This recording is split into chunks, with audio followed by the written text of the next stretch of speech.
je pense, difficile pour tout le monde. Comment vont les sensations pour vous?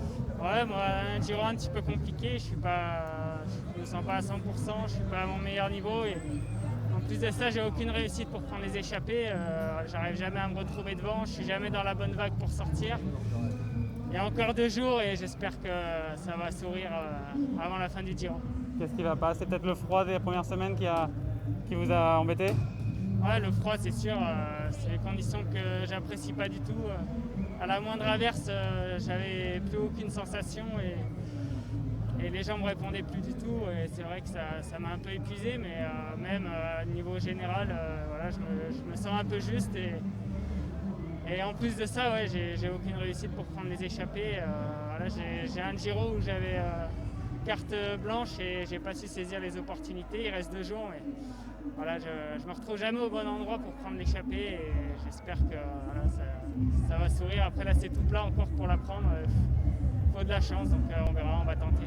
Vous préférez aujourd'hui ou demain, du coup? Ouais, je vais tenter les deux. De toute façon, j'ai plus rien à perdre. Après, une fois dans le peloton, ma journée, je reste aux côtés d'Attila qui veut sauver un top 15 ou top 20 au général. Voilà, l'objectif, c'est vraiment d'être devant.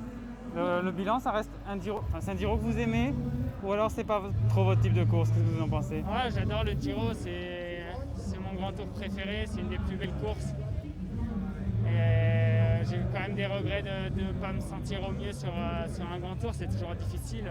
Après, j'espère revenir plus tard avec peut-être une préparation différente et on verra. Mais c'est sûr que je préfère la chaleur de la Volta. Ça me correspond quand même mieux que les temps extrêmes au Giro. Une fois on a 3 degrés la pluie, une fois on a 25. Et c'est vrai que je suis plus habitué quand même aux grosses chaleurs. Juste pour conclure, c'est la plus grosse difficulté du Giro, ça c'est de bien timer sa préparation, sachant qu'on est au mois de mai. Les jours ne sont pas aussi longs qu'en juillet par exemple.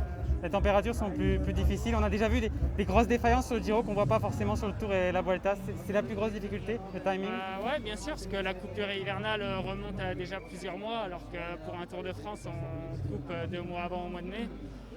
On a quand même pas mal de jours de course, il y a quand même de la fatigue du début de saison. C'est pour ça qu'en dernière semaine, des fois, il y a des surprises. Et en plus de ça, il y a la météo, il y a les longs transferts, on arrive très tard. On mange tard aussi, donc la récupération est un petit peu moins bonne. Et puis il y a beaucoup d'arrivées au sommet, donc c'est sûr que pour le général, ça doit être usant. Merci beaucoup Rudy, bonne chance.